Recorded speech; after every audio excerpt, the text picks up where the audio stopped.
So hello guys, पिछले chapter में हमने देखा था कैसे आर्ट स्लेव ट्रेडर्स को देखता है किसी एल्फ गर्ल को ले जाते हुए। तो चैप्टर की शुरुआत the beginning after the end के 17th चैप्टर की शुरुआत में हम देखते हैं स्लेव ट्रेडर्स की आवाज़ आती है कि ड्यूड हरी इट अप, जल्दी करो। जहाँ आर्ट सोच रहा होता है मुझे पता नहीं कैसे वो लोग फॉरेस्ट हॉर्न्ड पर मतलब उन्हें फॉरेस्ट हॉर्न मिल गया, लेकिन अगर मैं उनमें से एक को चुरा लूँ तो मैं यहाँ से बाहर जा पाऊँगा। फॉरेस्ट हॉर्न यही है, तीन तीन जो हैं उन्हें फॉरेस्ट हॉर्न कहते हैं।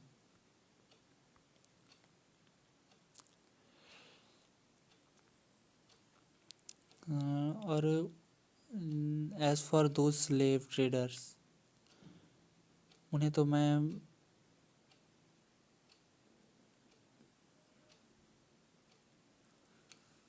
जो जो भी उन लूटेरों के साथ हुआ था मेरे साथ, उस वजह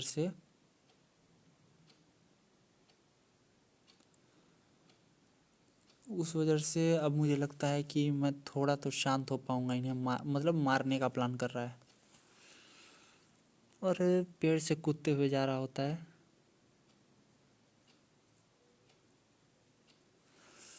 मैं इतना ईगर हूँ कि घर घर जाने के लिए, लेकिन फिर भी मुझे एक प्लान चाहिए उन स्लेव ट्रेडर्स से डील करने के लिए। मतलब उन स्लेव ट्रेडर को कैसे भी डील करने के लिए बेस्ट कॉज ऑफ एक्शन होना चाहिए।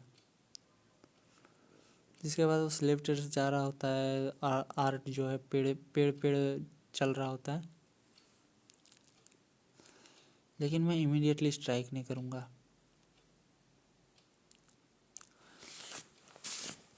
उन चारों को एक साथ मारना मेरे लिए सुसाइड माना जाएगा। सो मैं उन्हें फॉलो करूँगा। मैंने उन्हें फॉलो किया, इंतज़ार किया और थोड़ा सा स्ट्रेंथ गैदर किया। एक मूव मतलब अब आगे का प्लान एग्जीक्यूट करने के लिए, जब उनका गार्ड डाउन होगा और रात का समय है और अपना जो आर्ट है वो सोचता है कि अब टाइम है। वो एक हॉर्न के सर पे मारता है, कुछ अखरोट टाइप का, या हॉर्न चिल्लाता है और उनमें से जो एक बंदा है वो बोलता है उन्हें चुप करवाओ, नहीं तो फॉरेस्ट में जो कोई भी है सब जाग जाएगा। जहाँ दूसरा बोलता है ओके ओके डैम मट्स। और आर्ट सोच रहा होता है बिना किसी वेपन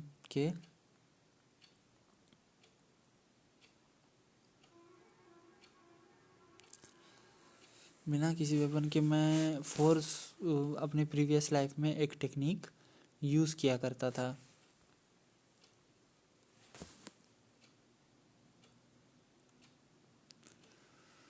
ऐसा टेक्निक जो कि मुझे पता भी नहीं था इस वर्ल्ड में काम आएगा। वो आता है फॉरेस्ट हॉर्न्स को चुप कराने के लिए, मीट खिला रहा होता है, तभी आर्ट जो है वो पीछे से आता है। खिला जो रहा है मीट, वो बोलता है कि वो बंदा बोलता है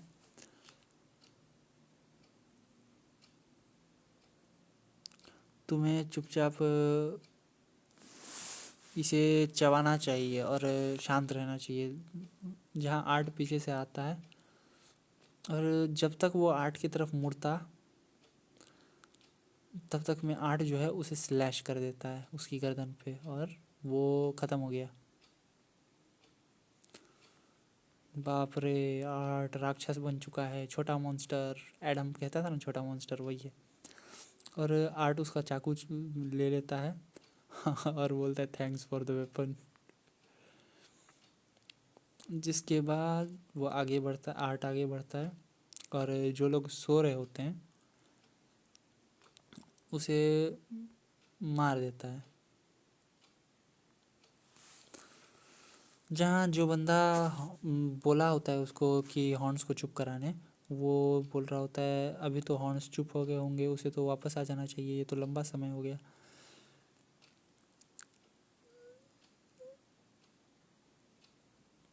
जिसके बाद आर्थर आता है, लेकिन वो आर्थर को ठीक से नोटिस नहीं करता है, ये बच्चा है, और बोलता है तुमने बहुत ही लंबा समय लगा दिया पिंग पिंग। लेकिन तभी व्हाट द पीछे पीछे से आर्थर आता है और उसके गर्दन पे एकदम स्लैश।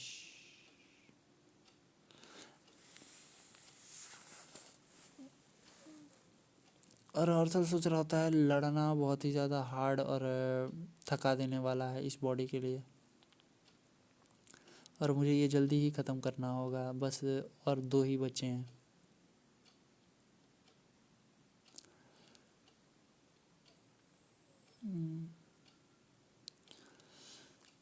जहाँ कार्ड से आवाज़ आता है कि कोई वहाँ है क्या, जो आर्थर सोचता है डैम इट, अभी ही क्यों।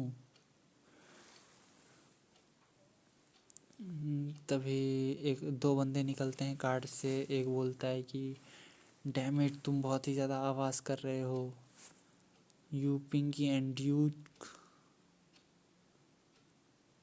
पिंकी लड़के का नाम है पिंकी। जहाँ वो देखता है कि वहाँ तो कोई नहीं है, फिर एक बच्चा आता है, मतलब ऑर्थर आता है, और जैसे ही मारने वाला होता है लेकिन वो रोक लेता है, लेकिन उसके दोनों पैर काटते हुए ऑर्थर आगे बढ़ जाता है। 3 डन। जहाँ उसका साथी चिल्ला रहा था तो वो मुड़कर देखता है। हम्म, और जिसका पैर कटा था वो बोलता है कि ठीक देख के डैंटन, ये बच्चा एक मेज है। जहाँ डैंटन बोलता है अ किड, एक बच्चा मेज, हाँ।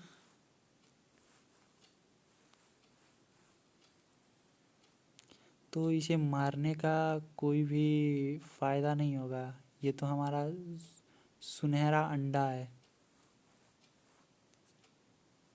एक सुनहरा अंडा आ टपका है हमारे सामने।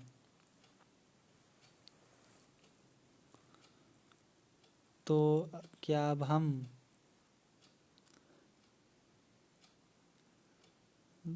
ये हमें उस एल्फ गर्ल से भी ज़्यादा पैसा दिला सकता है, मतलब इसे बेचने से ज़्यादा पैसा मिलेगा।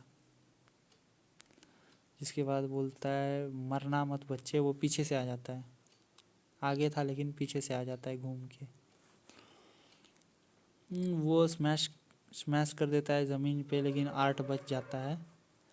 आर्ट शायद एक किक मारता है या कुछ फेंक के मारता है किक से, पता नहीं।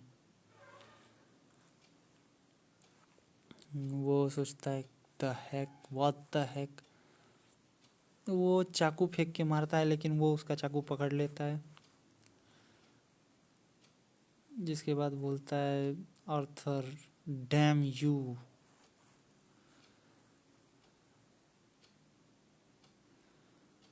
और जिस पर चाकू फेंक के मारा था वो बोलता है तुम्हारे पास बहुत ही ज़्यादा क्यूट ट्रिक्स हैं।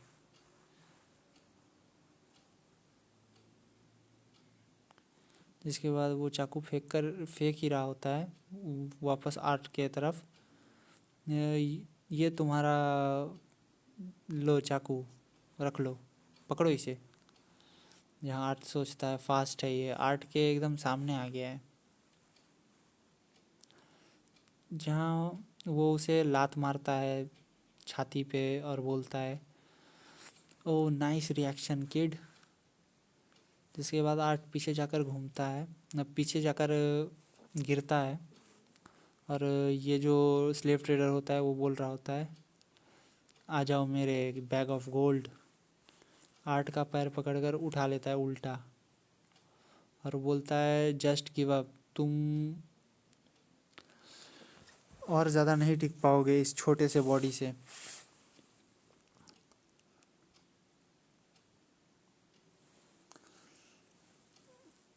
जहाँ आर्ट सोच रहा होता है कंडेंसिंग माना like a blade seem to B.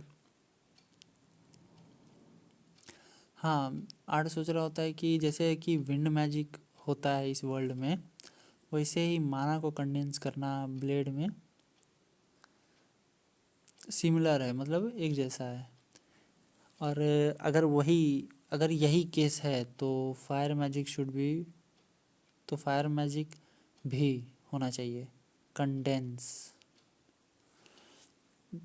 जिसके बाद वो उसका हाथी जला देता है और एक्सप्लोड कर देता है। हाथ एक्सप्लोड कर दिया, बाप रे, आर्ट का पैर क्या होगा। भूम। वो चिल्ला रहा होता है, you son of a, you are dead. जहाँ आर्ट चाकू उठा लेता है और पीछे आ जाता है। जिसके बाद वो चिल्ला रहा होता है कि मुझे कोई फ़र्क नहीं पड़ता अगर तुम्हारा लाश भी बेचना पड़े, तुम मरोगे। लेकिन उतने में ही आर्ट अपना चाकू उसके गर्दन के आर पार फेंक देता है। जिसके बाद जो दूसरा बंदा होता है जिसका पैर काटा था, वो बोल रहा होता है रुक जाओ प्लीज़ डोंट। जहाँ आर्ट बोलता है मुझे अच्छे से, मुझे पूरा मैं पूरा तय मुझे पूरा तय है कि वो छोटी बच्ची ने भी वही सेम सेम बात बोली होगी। जिसके बाद हमें वो छोटी बच्ची का सीन दिखाया जाता है जो कि गाड़ी में है। उसे आवाज़ आती है कम ऑन, ये अपना आर्ट होता है, ये अब सेफ है, तुम घर वापस जा सकती हो। जिसके बाद वो छोटी बच्ची जो है वो बहुत डरी हुई है, रो रही है। और इसी के साथ चैप्टर ख़त्म होता है गाइस। Thanks for watching.